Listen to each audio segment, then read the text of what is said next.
메디아 왕국의 최고 권력자였던 아스티아게스 왕에게는 한 가지 근심이 있었습니다. 바로 자신의 외동딸인 만다네의 운명이었습니다. 왕은 딸을 끔찍이 사랑했지만 동시에 그녀가 왕국의 미래에 어떤 영향을 미칠지 알 수 없는 불안감에 시달리고 있었습니다. 그러던 어느 날 밤 왕은 잠이 들었고 그의 꿈속에 불길한 예언이 모습을 드러냈습니다. 꿈속에서 만다네의 몸에서 거대한 포도나무가 돋아났습니다. 이 포도나무는 평범한 나무가 아니었습니다. 싹을 틔우기 시작하더니 순식간에 가지를 뻗어 온 아시아 대륙을 뒤덮을 만큼 거대하게 자라났습니다. 그 포도나무의 가지와 잎사귀는 거대한 그늘을 만들어냈고 메디아 왕국의 모든 궁정과 도시 그리고 왕 자신까지도 그 그늘 아래 갇히게 되었습니다. 왕은 꿈속에서 그 거대한 포도나무가 자신의 권위를 무너뜨리고 온 세상을 지배하는 모습에 엄청난 두려움과 무력감을 느꼈습니다. 잠에서 깨어난 아스티아게스 왕은 꿈의 내용이 너무나도 생생하여 온몸을 떨었습니다. 그는 즉시 왕국의 모든 현자와 예언가들을 불러 모아 이 불길한 꿈의 의미를 물었습니다. 왕의 얼굴에는 공포와 분노가 뒤섞여 있었고 현자들은 왕의 기색을 살피며 조심스럽게 꿈을 해몽했습니다. 현자들은 이 꿈이 만다네에게서 태어날 아들이 장차 왕국을 전복시키고 아시아 전체를 지배하게 될 것이라는 무서운 예언이라고 입을 모았습니다. 이 해몽을 들은 왕의 마음속에는 오직 자신의 왕위를 지키고자 하는 욕망만이 가득했습니다. 왕은 자신의 핏줄인 외손자의 잠재력을 두려워하며 그 운명의 싹을 처음부터 잘라내기로 결심합니다. 그는 딸 만다네를 멀리 페르시아의 귀족 캄비세스에게 시집 보내어 왕국의 중심부에서 멀리 떨어뜨려 놓았습니다. 그는 이 결정이 예언의 힘을 약화시키고 자신의 왕위를 지켜줄 것이라고 믿었습니다. 그러나 왕의 이러한 시도는 오히려 운명을 더욱 굳건히 만드는 계기가 되었습니다. 딸을 멀리 보냈음에도 불구하고 왕은 또다시 만다네에 대한 두 번째 꿈을 꾸게 됩니다. 이번에는 만다네의 몸에서 솟아난 물이 거대한 강이 되어 왕국 전체를 삼키고 궁정까지 휩쓸어버리는 꿈이었습니다. 이 꿈은 첫 번째 꿈보다 훨씬 더 강력하고 위협적이었습니다. 왕은 두려움에 사로잡혔고 결국 딸에게서 태어난 아이가 자신의 왕위를 위협할 운명임을 확신하게 됩니다. 이 두 번의 꿈은 단순한 예지몽이 아니라 아스티아게스 왕의 불안과 욕망을 반영하는 내면의 목소리였습니다. 그가 자신의 권력을 잃을지도 모른다는 두려움에 사로잡혀 있을 때 그의 잠재의식은 그 두려움을 예언의 형태로 보여주었던 것입니다. 결국 왕은 이 꿈의 예언을 막기 위해 가장 잔인한 명령을 내렸고 그 명령은 아이러니하게도 그가 그토록 두려워하던 운명을 현실로 만드는 첫걸음이 되었습니다.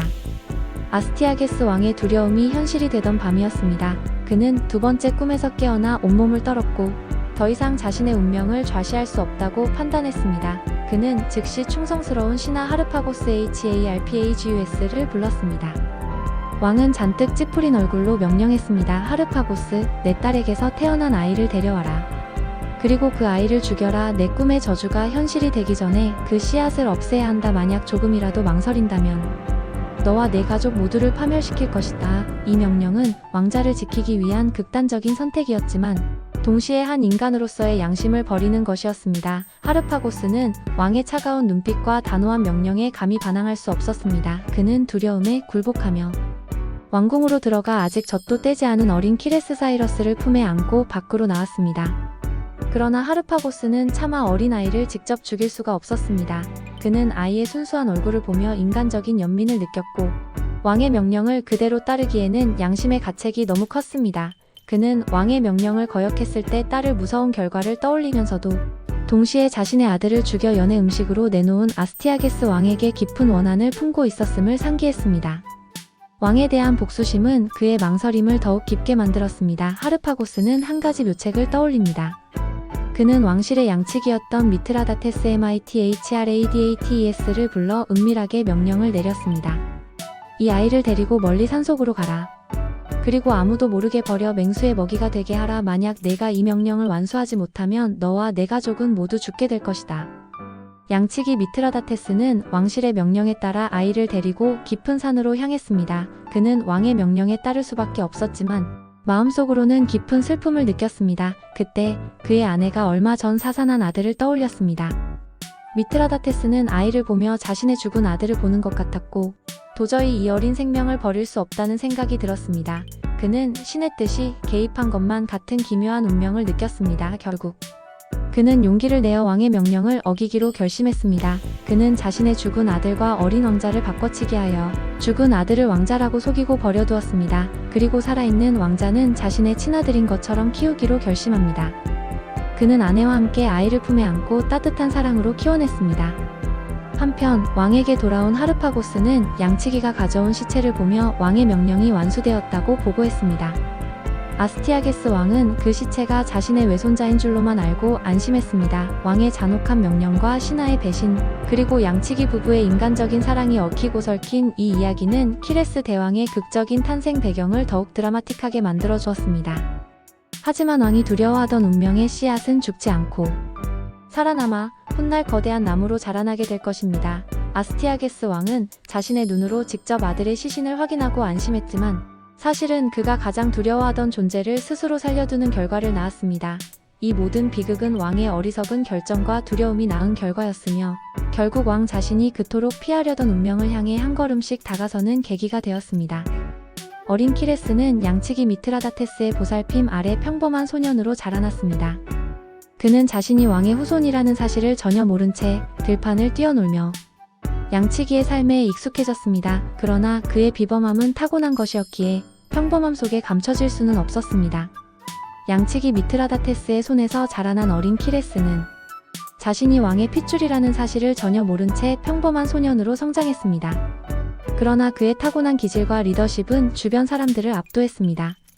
동네 아이들과 어울려 놀 때마다 키레스는 항상 무리의 중심에 있었고 자연스럽게 아이들의 우두머리 역할을 도맡아 했습니다.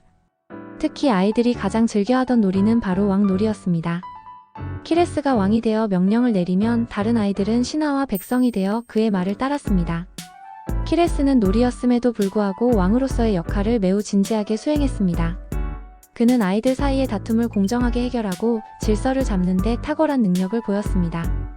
그러던 어느 날 왕놀이를 하던 중 키레스는 한 귀족의 아들이 자신의 명령을 거역하자 분노를 참지 못하고 그를 채찍으로 때렸습니다. 평민 소년이 감히 귀족의 자식을 때리는 것은 당시 사회에서는 상상도 할 수 없는 일이었습니다. 귀족의 아들은 울면서 자신의 아버지에게 이 사실을 고했고 분노한 귀족은 즉시 아스티아게스 왕에게 달려가 이 무례한 양치기 소년에 대해 고발했습니다. 왕이시여, 감히 평민의 아들이 저의 귀한 아들을 때렸습니다. 이는 왕실의 권위에 대한 도전이니 마땅히 벌을 내려야 합니다. 아스티아게스 왕은 이 소문을 듣고 크게 분노했습니다. 그는 자신을 무시하는 듯한 평민의 아들을 용서할 수 없었습니다.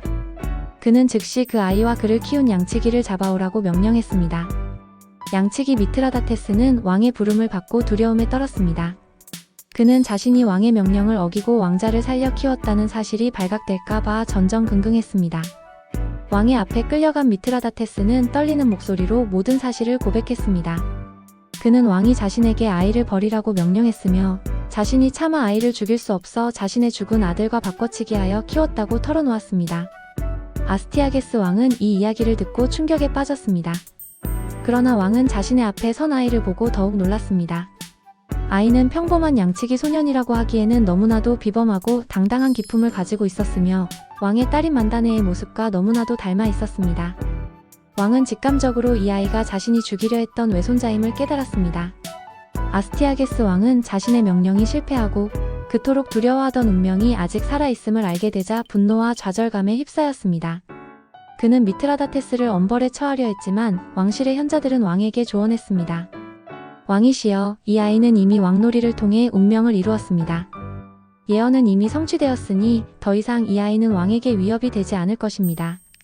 이제는 왕의 뜻대로 아이를 살려두시는 것이 신의 뜻에 따르는 길입니다. 현자들의 조언에 따라 아스티아게스 왕은 잔인한 선택을 멈추고 키레스를 살려두기로 결정했습니다. 그러나 그는 키레스가 자신의 곁에 있는 것을 불안해하며 결국 그를 친부모가 있는 페르시아로 돌려보내게 됩니다. 이 모든 사건은 아스티아게스 왕의 불안과 두려움이 낳은 결과였으며 아이러니하게도 그가 가장 두려워하던 존재를 스스로 키우게 만드는 운명의 굴레가 되었습니다. 키레스는 그렇게 자신이 태어난 곳으로 돌아갔고 그곳에서 자신의 진짜 정체성을 깨닫게 됩니다. 그는 메디아의 억압적인 통치에 반감을 품고 있던 페르시아인들 사이에서 영웅으로 떠오르기 시작했습니다. 한편 아스티아게스 왕은 과거 자신의 명령을 제대로 수행하지 못했던 하르파고스에게 끔찍한 복수를 감행했습니다. 아스티아게스 왕은 하르파고스가 자신의 명령을 거역하고 외손자인 키레스를 살려두었다는 사실을 알게 된 후 극심한 분노와 배신감에 휩싸였습니다. 그는 자신의 왕위를 위협하는 존재를 살려둔 하르파고스를 용서할 수 없었습니다. 그러나 왕은 단순한 처형이 아닌 하르파고스에게 가장 끔찍한 고통을 안겨줄 방법을 생각해냈습니다. 그는 하르파고스에게 복수하기 위해 겉으로는 그를 용서하는 척하며 특별한 연회를 베풀겠다고 알렸습니다. 하르파고스는 왕의 용서에 안도하며 기뻐했지만 그것이 자신의 인생을 송두리째 무너뜨릴 끔찍한 함정임을 꿈에도 알지 못했습니다. 연회 날, 왕은 하르파고스를 최고 귀빈으로 대우하며 성대한 만찬을 즐겼습니다. 왕의 표정은 평소와 다름없이 온화했고 하르파고스는 모든 의심을 거두고 연회에 참석했습니다. 연회의 하이라이트로 왕은 하르파고스에게 특별한 고기 요리를 대접하며 이것은 내가 특별히 너를 위해 준비한 진미이니 마음껏 즐기라고 말했습니다. 하르파고스는 감격하며 그 고기를 맛있게 먹었습니다. 그러나 식사가 끝난 후 왕은 자신의 하인들에게 덮개가 씌워진 접시를 가져오게 했습니다. 왕이 덮개를 열자 그 안에는 하르파고스의 아들 머리, 손, 발이 담겨 있었습니다. 아스티아게스는 섬뜩한 미소를 지으며 네가 방금 먹은 고기는 바로 내 아들의 살인이라고 말했습니다. 하르파고스는 그 자리에서 굳어버렸고 그의 영혼은 산산조각 났습니다. 아들의 시신을 본 그는 충격과 고통으로 몸을 가누지 못했습니다. 그러나 그는 왕 앞에서 자신의 감정을 드러내지 않았습니다. 그는 끔찍한 복수를 계획하며 왕에게 왕이시여 신께서 내리신 왕의 명령은 옳습니다. 제왕의 뜻에 거역한 자에게 마땅한 벌이 내려졌을 뿐입니다. 라고 차분하게 대답했습니다.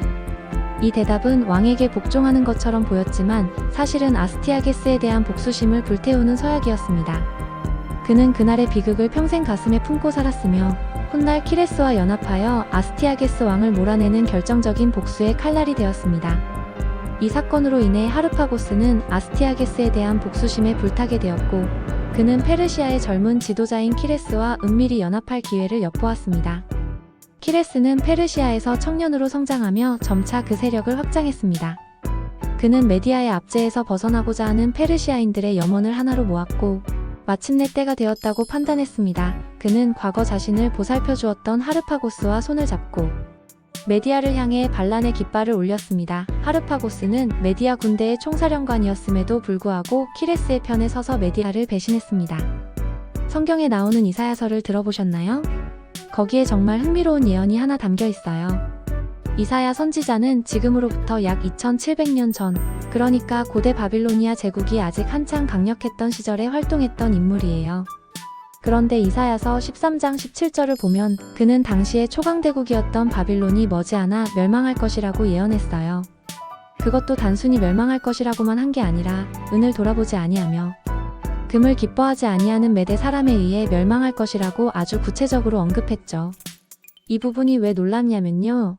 이 예언이 기록된 시기가 기원전 740년경으로 추정되는데 이 예언을 성취하게 될 인물인 키루스 대왕 사이러스 더 그레이트이 태어난 건 그로부터 무려 180년이나 지난 후인 기원전 600년경이거든요. 180년이라는 시간은 단순히 몇십 년이 아니라 역사가 두 번이나 바뀔 수 있는 긴 시간이에요.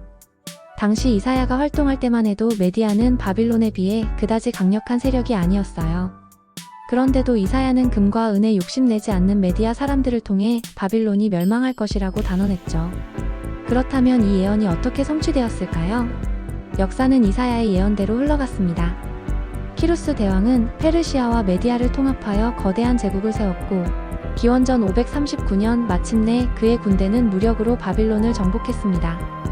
여기서 놀라운 점은 키루스 대왕의 통치 방식이었어요. 그는 바빌론을 정복한 후 승자로서의 오만함이나 약탈에 집중하기보다는 정복지의 종교와 문화를 존중하는 정책을 펼쳤습니다. 실제로 이사야 13장 17절에 나오는 은을 돌아보지 아니하며 금을 기뻐하지 아니하는이라는 표현은 단순한 수사가 아니었어요. 당시 다른 정복자들이 전쟁을 통해 약탈하고 보물을 쌓는데 혈안이 되어 있었던 것과는 달리 키루스는 제국을 통치하는 데 필요한 최소한의 자원만 취하고 피정복민들을 관용으로 대했습니다. 특히 바빌론의 포로로 잡혀갔던 유대인들을 해방시켜 고향으로 돌려보낸 그의 행보는 성경에도 여러 차례 기록되어 있습니다. 이처럼 이사야의 예언은 키루스라는 특정 인물의 탄생 훨씬 이전에 기록되었고 그의 성품과 통치 방식까지 정확하게 묘사하고 있어요. 이건 마치 우리가 미래의 기술혁명이나 특정 국가의 흥망성쇠를 몇백 년 전에 미리 예측하는 것과 같다고 볼 수 있죠. 그래서 많은 신학자와 역사가들은 이 예언을 성경의 신뢰성을 보여주는 중요한 증거로 꼽습니다. 단순한 우연이라고 보기에는 그 시기와 내용의 일치성이 너무나도 놀랍기 때문이죠. 키루스 대왕의 이야기는 성경이 단순히 종교적인 기록을 넘어 역사적 사실과도 밀접하게 연결되어 있다는 것을 보여주는 좋은 예시라고 할 수 있어요. 정말 신기하지 않나요?